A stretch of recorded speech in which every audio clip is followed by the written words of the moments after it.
Coba ingat, seandainya orang tua kita mulai sepuh, udah tua renta, apakah pernah ada adegan dalam kehidupan kita, kita membentak orang tua kita, sampai orang tua kita merasa ketakutan kepada anaknya sendiri. Orang tua kita nggak berani untuk mengatakan keinginannya, ingin dibuatkan atau ingin dimasak, ingin dibelikan satu masakan kesukaan dia, saking takut dan saking kagetnya orang tua kita terhadap sikap kita yang pernah memarahi, membentak, bahkan kadang mencela orang tua kita. Coba ingat adegan itu yang pernah terjadi di suatu pagi di rumah kita kepada orang tua kita. Adegan yang pernah terjadi di suatu malam di hadapan orang tua kita.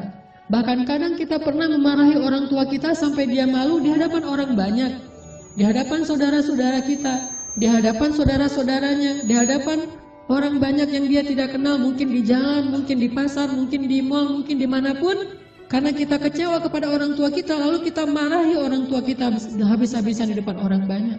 Sampai orang tua kita merasa sedih, kecewa, lalu merasa takut kepada anak yang dulu sering dia gendong.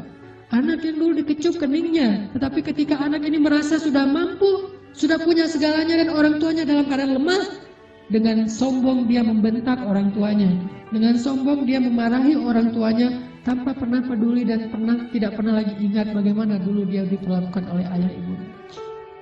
Ingat, adegan itu pernah terjadi dalam kehidupan kita. Kalau kita merasa kita tidak pernah melakukan itu, mungkin kita adalah seorang pelupa. Saya kira orang seperti kita yang dulu pernah masa-masa kelam, pernah nggak stabil emosinya, pernah mengalami masa-masa sulit. Saya kira semua kita pernah ngalamin masa ketika kita benar-benar menyakiti perasaan ayah dan ibu kita. Kita buang semua jasa mereka, lalu kita mengatakan kalimat-kalimat yang seolah-olah kita adalah anak yang tidak pernah mendapatkan kebaikan dari orang tua kita. Ayah kita diam ketika dimarahi oleh kita, dan dia tidak pernah mengatakan, dulu kamu pernah seperti ini tapi saya sabar. Dulu saya habis-habisan berkorban untuk kamu, saya korbankan semuanya, saya siang malam mencari nafkah untuk kamu. Ayah kita tidak pernah mengatakan itu di hadapan kita, dia tetap sabar, menanggung semua ucapan-ucapan dan bentakan dari anaknya. Apalagi ibu kita, apakah dia mengandung kita 9 bulan hanya untuk ketika kita lahir lalu membentaknya? Dia mengandung kita 9 bulan dalam kepayahan, gak bisa duduk, gak bisa tidur, gak bisa berdiri, jalan kemana-mana berat. Apakah hanya untuk melahirkan seorang anak yang congkak, sombong, yang kemudian membentak ibunya hanya karena kesalahan kecil yang dilakukan ibunya? Ingat, adegan itu pernah terjadi dalam kehidupan kita. Lalu coba baca perintah Allah. Sehingga pantas jika Allah Subhanahu wa Ta'ala sangat murka kepada anak sesoleh apapun dia, ahli tahajud sekalipun, tinggal di Masjidil Haram sekalipun, kalau dia durhaka kepada ayah ibunya, ini tidak ada nilainya di mata Allah Subhanahu wa Ta'ala.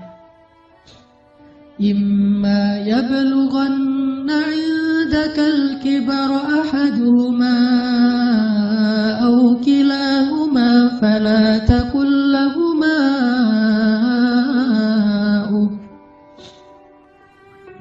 Seandainya salah satu dari mereka atau keduanya tumbuh atau hidup bersama kalian dalam tanggungan kalian, maka janganlah sekali-kali kalian mengatakan kepada keduanya kalimat-kalimat yang menyakiti. Uffin. Allah larang kita untuk mengatakan itu. Lebih baik kita tidak pernah sholat sunnah sekalipun, kalau kita masih bisa tetap menjaga lisan kita kepada orang tua, daripada kita menjadi ahli ibadah tetapi kita tidak mampu menjaga lisan kita dari menyakiti orang tua kita. فلا تقل لهما أف ولا تنهرهما فلا تقل لهما أف ولا تنهرهما وقل لهما قولا كريما. فلا تقل لهما أف. Kalimat uf ini adalah kalimat ketika seorang anak tidak mau mendengar ucapan nasihat dari orang tuanya, dia berpaling, maka itu adalah kalimat uf. Dia tidak mengabaikan apa yang diucapkan oleh orang tuanya adalah kalimat uf. Orang tuanya belum selesai berbicara, dia sudah pergi, itu adalah kalimat uf. Orang tuanya memberikan usulan tetapi bagi dia itu sesuatu yang tidak penting, maka itu kalimat uf. Semua kalimat mengabaikan yang menyakiti perasaan orang tua kita adalah kalimat uff. Sedangkan wala tanharhuma adalah kalimat seorang anak yang merasa lebih benar daripada orang tuanya. Kalimat sombong, kalimat yang seorang anak merasa lebih tahu daripada orang tuanya. Atau bisa jadi orang tuanya melakukan satu kesalahan kecil, lalu anaknya melarang orang tuanya melakukan kesalahan itu. Ibu, jangan malu-maluin saya di depan umum. Ayah nggak usah seperti itu. Melarang orang tuanya melakukan sesuatu yang menurut dia tidak pantas, itu termasuk wala tanharhuma. Jangan larang dia. Biarkan dia melakukan apa yang dia kehendaki selama itu bukan dosa besar. Bahkan apalagi urusan-urusan sepele di rumah tangga kita. Mungkin dia melakukan sesuatu yang nggak berkenan bagi kita.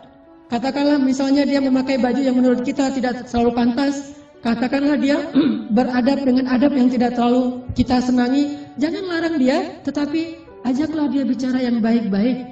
Jangan pernah melarang dia melakukan sesuatu yang membuat dia merasa disalahkan, yang membuat dia merasa sensitif, karena semua itu masuk wala tanharhuma. Terus apa yang harus kita lakukan? Wa qul lahuma qawlan karima. Katakan kepada keduanya ucapan yang karim, ucapan yang mulia. Bagaimana ucapan yang mulia? Disertai dengan senyum dari anaknya, dengan suara yang lemah lembut, dengan tetap menjaga perasaan orang tuanya. Itulah qaulan karimah.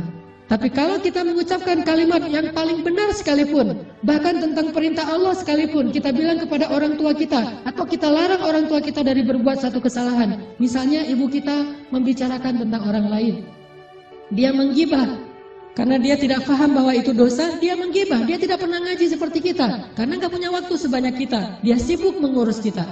Suatu saat dia menggibah tentang saudaranya, tentang keluarga, tentang orang lain. Maka jangan larang dia dengan cara yang membuat dia merasa sakit hati, membuat dia merasa tersinggung. Walaupun dia salah dan kita yang benar. Kita mengatakan kalimat yang baik, yaitu kalimat yang ibu jangan menggibah orang lain, ibu itu dosa besar dan seterusnya, membuat dia sedih. Itu termasuk wala tanharhuma. Terus apa yang harus kita katakan? Katakan qaulan karima. Pilih kalimat yang paling baik yang bahkan belum pernah kita ucapkan semasa hidup kita. Bahkan kepada pacar kita, istri kita, suami kita, orang yang paling kita cintai pun kita belum pernah katakan kalimat sebaik itu. Katakan itu kepada orang tua. Mereka lebih berhak dapat kalimat yang terbaik dari anaknya. Siapa suami kita sehingga kita memilih kata-kata yang paling santun untuknya, tapi kita tidak menyedekahkan kata-kata itu untuk orang tua kita? Siapa istri kita? Pengorbanan apa yang sudah diberikan istri kita? Dia hanya datang dalam kehidupan kita karena melihat situasi kita, melihat diri kita, melihat kepribadian kita, hasil dari perjuangan orang tua kita. Harta kita yang sudah mapan, pekerjaan kita yang sudah jelas, kemudian penampilan kita yang menarik, semua ini hasil pengorbanan orang tua kita, lalu istri kita mengambil manfaat darinya. Siapa dia untuk kita lebih dahulukan daripada ayah ibu kita? Apalagi orang yang bukan siapa-siapa dalam kehidupan kita, tidak ada hubungan apapun selain pertemanan, yang kemudian kita menyebutnya sebagai kekasih kita. Apakah dia lebih berhak mendapatkan qaulan karimah daripada ayah ibu kita? Makanya Allah mengatakan, wa qul lahuma qaulan karimah. Selalu tersenyum ketika berbicara kepada orang tua kita, bahkan dalam kondisi ketika kita tidak nyaman perasaannya, dalam kondisi kecewa sekalipun, dalam kondisi tersinggung sekalipun, kita berhak untuk tersinggung, tetapi kita tidak berhak untuk mengekspresikannya di hadapan orang tua kita. Wajar manusia tersinggung, wajar manusia kecewa, tetapi kita tidak berhak sama sekali mengekspresikan kekecewaan itu di hadapan orang tua kita. Kenapa? Allah katakan, wa qul lahuma qaulan karimah wa la tanharhuma. Jangan tunjukkan rasa tidak senang kalian kepada mereka. Apalagi kalau orang tua kita sudah mulai pikun. Banyak kesalahan yang dia akan lakukan. Dia datang kepada kita, kita punya budaya di keluarga bersama istri kita dan anak-anak kita. Dia datang dan melakukan hal-hal yang tidak sesuai dengan budaya di rumah kita. Kalau ayah kita seorang laki-laki yang perokok misalnya, maka dia merokok di sembarang tempat, lalu dia tidak pakai asbak, dia buang puntung rokoknya, atau mungkin debu dari rokok itu di mana-mana. Karena kita merasa bahwa rumah kita tidak punya budaya seperti ini, kita marah kepada orang tua kita. Tetap jangan marahi dia, wala tanharhuma. Jangan cela dia, jangan marahi dia, kata Allah SWT. Walaupun dia melakukan kesalahan sekalipun. Ibu kita juga demikian, mungkin dia sering tersinggung dengan menantunya, yaitu pasangan kita. Dengan suami kita, dengan istri kita, tetap walaupun ibu kita yang salah, jangan kita menghardik dia, wala tanharhuma. Tetapi kita minta istri kita, suami kita untuk lebih bersabar kepada mertuanya. Walaupun yang salah adalah mertua. Itu yang Allah maksud, wala tanharhuma. Jangan pernah. Jangan abaikan apa yang dia ucapkan. Jangan cela dia walaupun dia berbuat kesalahan, tetapi wa qul lahuma qaulan karima. Ucapan yang paling baik yang sekali kita ucapkan membuat hati orang tua kita merasa bahagia dan senang. Orang tua kita memang kadang butuh nafkah dari anaknya, tetapi itu bukan yang terpenting bagi mereka. Memang kadang mereka telepon kita di akhir bulan meminta dikirimin uang, tetapi itu bukan yang inti dalam kehidupan mereka. Yang paling mereka rindukan dari anaknya adalah ketika anak itu bisa datang, mencium tangan orang tuanya, tersenyum kepada orang tuanya, diam ketika orang tuanya bicara, sangat santun terhadap orang tuanya, melebihi santunnya dia kepada seorang yang paling dia hormati di antara manusia, kepada seorang ustadz yang dia kagumi, kepada seorang atasan yang dia hormati, kepada seseorang yang dia segani karena kebijaksanaannya, karena kearifannya, maka orang tua jauh lebih penting dari mereka semuanya. Wakhfid lahuma janahaz zulli minar rahmah. Wakhfid lahuma janahaz zulli minar rahmah. Wa qur rabbirhamhuma kama rabbayani shaghira. Dan rendahkanlah dirimu terhadap mereka berdua dengan penuh rasa kasih sayang. Rendahkan dirimu. Kalau dalam bahasa Arab kalimat wakhfid lahuma janahaz zull itu adalah kalimat ketika kita merasa tidak ada apa-apanya dibandingkan mereka. Tidak boleh seorang anak walaupun dia seorang profesor, walaupun dia seorang pengusaha sukses, walaupun pendidikannya tinggi, walaupun wawasannya luas, walaupun hartanya berlimpah, walaupun pergaulannya itu luas sekali, sehingga orang tuanya kita anggap sebagai orang tua yang kolot, orang tua yang tradisional, orang tua yang tidak banyak tahu, orang tua yang tidak gaul, yang tidak update informasi, orang yang tidak punya ilmu seperti kita, sama sekali kita tidak boleh merasa lebih dari mereka. Sama sekali tidak boleh. Kenapa? Ketika kita merasa lebih dari orang tua kita, menunjukkan kebodohan kita di hadapan Allah SWT. Allah tidak menyebut kita sebagai orang yang hikmah, sebagai orang yang arif, orang yang bijaksana, orang yang berilmu, orang yang alim, orang yang rasikhuna fil ilm. Tidak disebut sebagai orang yang musaqqaf, orang yang berwawasan. Tidak disebut sebagai orang yang cerdas, orang yang syatir. Tidak disebut itu di dalam Al-Quran kalau kita tidak bisa merendahkan diri kita di hadapan orang tua kita. Bukan rendah hati, bahkan rendah diri di hadapan orang tua kita. Orang yang cerdas itu bagi Allah adalah orang yang rendah diri di hadapan ibu bapaknya. Dia merasa bahwa dia tidak lebih tahu daripada orang tuanya. Walaupun dia tahu lebih daripada orang tuanya, tetapi dia tidak pernah merasa lebih tahu daripada orang tuanya. Sehingga ketika orang tuanya bicara, dia bisa menghargai semua yang diucapkan orang tuanya. Tidak mengatakan, itu nggak penting. Apa yang diucapkan orang tuanya menurut dia sesuatu yang tidak realistis. Zaman sudah berubah dan seterusnya dan seterusnya. Bahkan secara tidak sengaja, kadang kita mentertawakan ucapan orang tua kita. Kita mentertawakan kekolotan orang tua kita yang kadang-kadang tidak dia sengaja dia tunjukkan di hadapan kita dan anak-anak kita. Bahkan kadang kita mengajak pasangan kita, kita mengajak anak-anak kita untuk semuanya mentertawakan nenek mereka, mertua mereka, ayah atau ibu kita di hadapan orang banyak. Bakti seperti apa ini? Seorang anak kepada ayahnya dan kepada ibunya. Ketika kita sama-sama bersama keluarga kita, anak kita yang udah pintar megang gadget, istri kita yang di tangannya selalu ada HP. Sementara kita juga sibuk dengan pekerjaan kita. Apa yang ada di tangan ibu kita? Foto anaknya, foto kita ketika kita masih kecil. Dia rindu masa-masa ketika dia bisa memeluk anaknya yang sudah lama tidak memeluknya. Tapi dalam situasi kayak gitu kita mentertawakan orang tua kita. Siapa kita? Apakah kita menjadi seperti sekarang ini tanpa pengorbanan dari mereka? Maka Allah mengatakan wakhfid lahuma janahaz zulli minar rahmah. Rendahkan dirimu di hadapan orang tuamu beserta dengan kasih sayang. Rendahkan diri dengan kasih sayang. Bahkan kalau kata Nabi ketika ada seorang laki-laki yang menawarkan diri untuk berjihad bersama Rasulullah, Rasulullah bertanya, apakah ibumu masih hidup? Dia mengatakan, ya Rasulullah, ilzam rijlaiha. Apa kalimatnya? Ilzam rijlaiha. Ilzam itu adalah terus menerus.